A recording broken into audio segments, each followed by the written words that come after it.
I'd like to show you an absolute massacre, and a very instructive massacre too.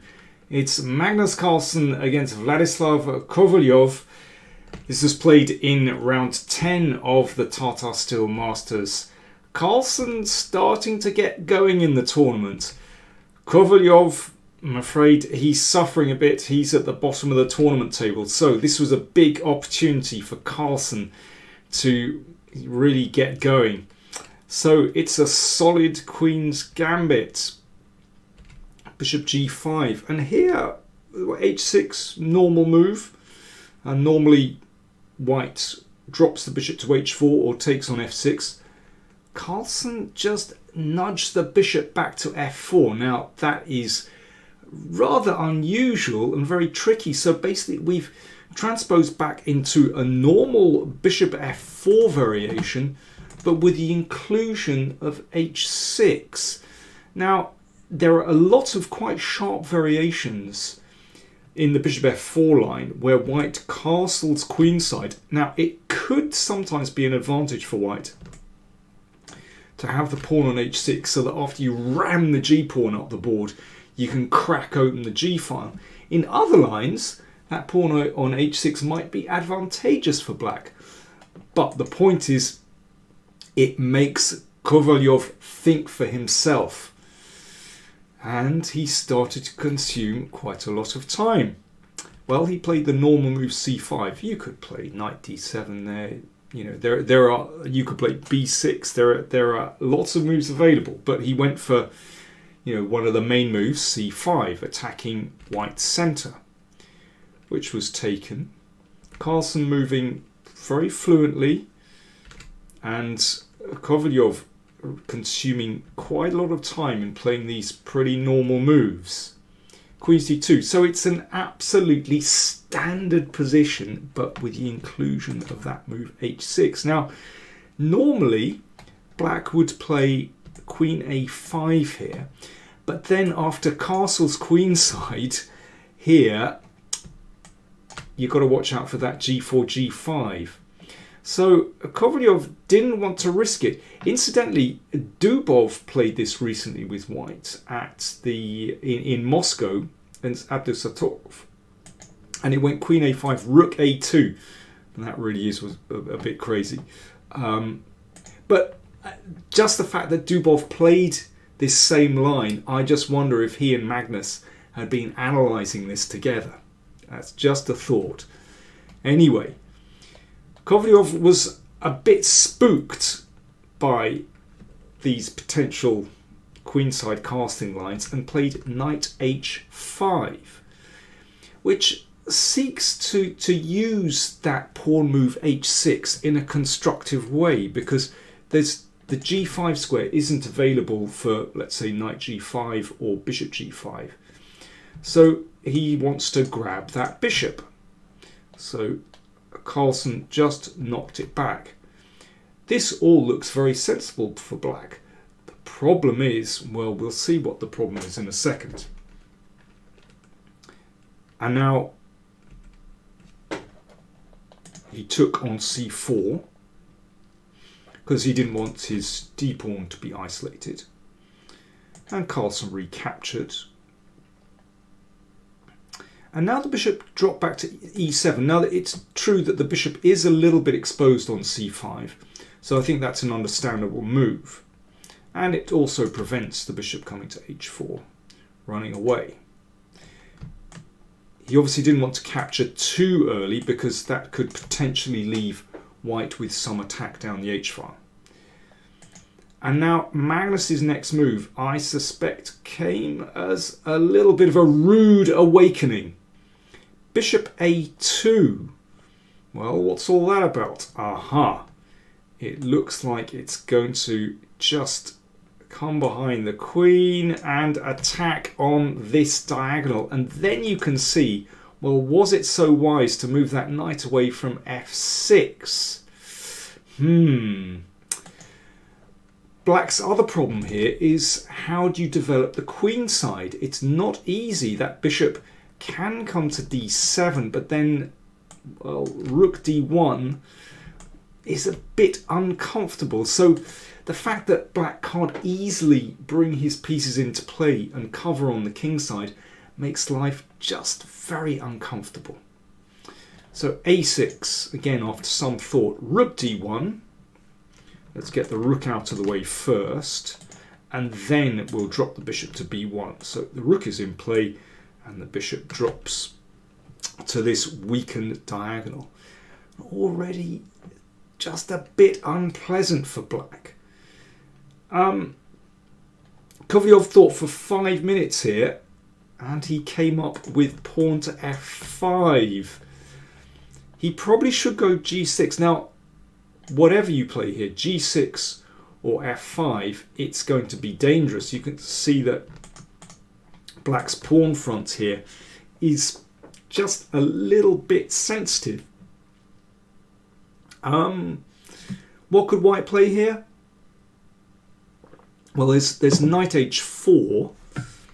There's also bishop, whoops, there's knight h4 to attack g6. That's a very brutal way of trying to get things going. There's also bishop h4, and after that exchange, then again g6 will be attacked by the knight.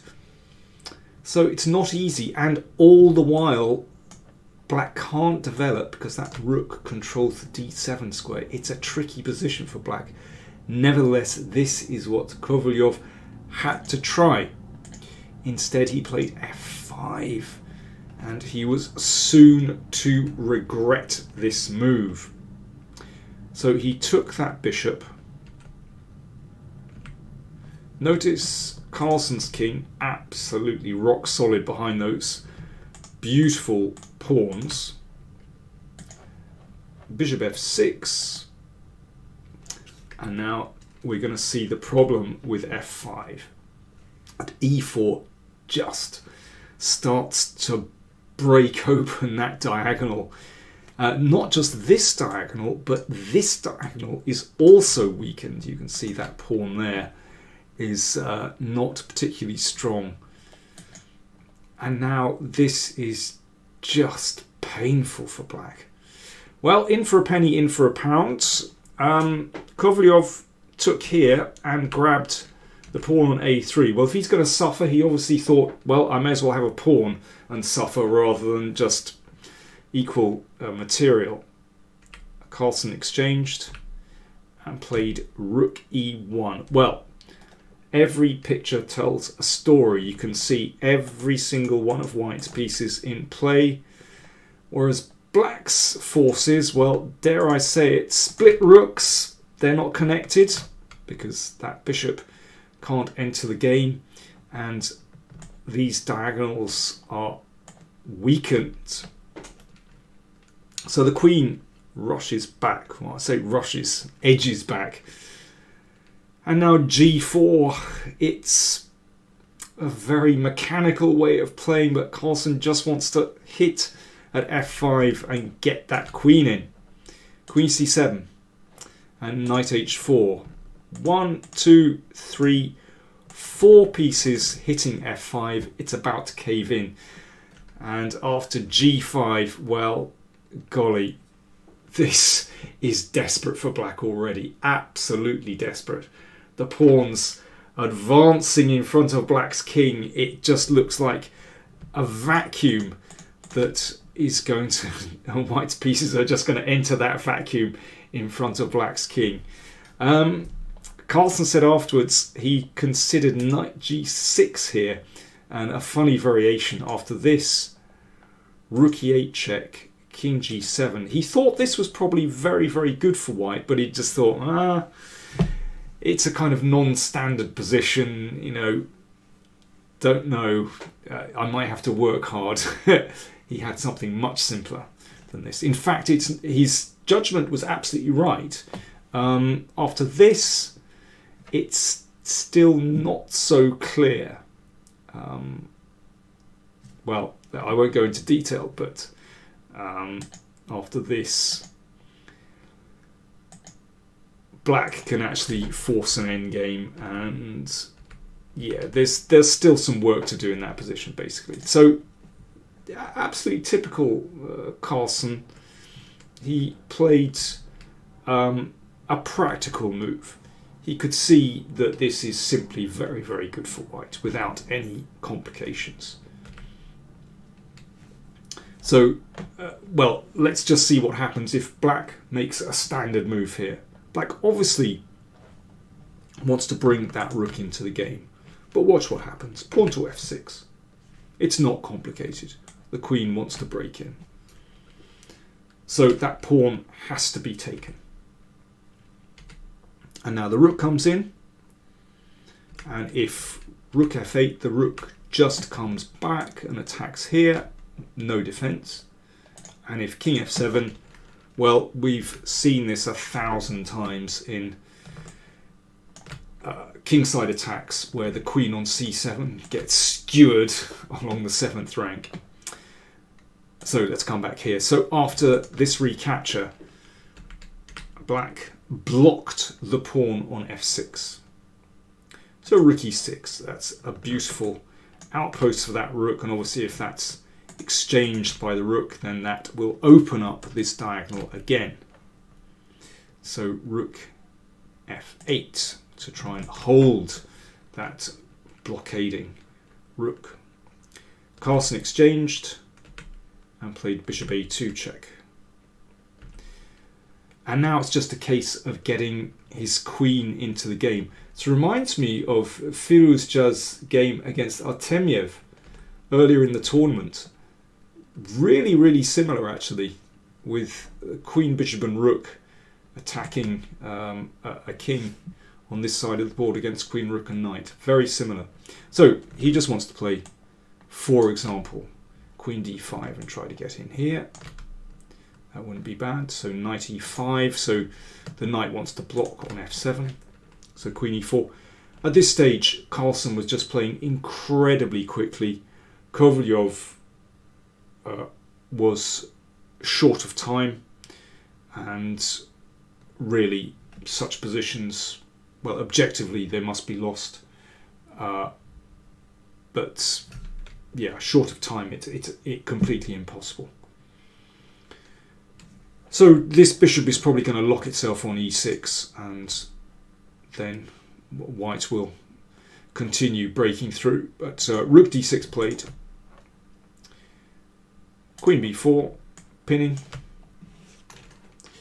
The king protects the rook, and f6, a simple deflecting move. Obviously, if that's taken, then the rook drops. So king d7, and now just a little switch. With the king in the middle of the board, it's hardly surprising that this position is utterly lost if the knight moves. Backed, well, it's just horrible with this pawn rolling forward as well. Rook takes pawn, and now queen d4 check. Checking and attacking the knight. So after this, well, Carlsen was just a piece up. Rook and bishop against rook. And in this position, black decided to resign.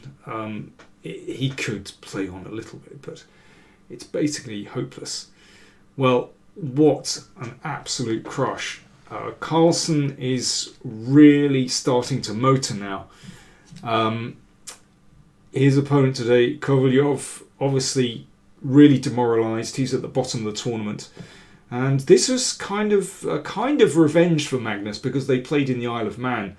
And Magnus had to scramble for a draw. But today, well, he showed who was the boss. He said afterwards, today was a pretty easy day.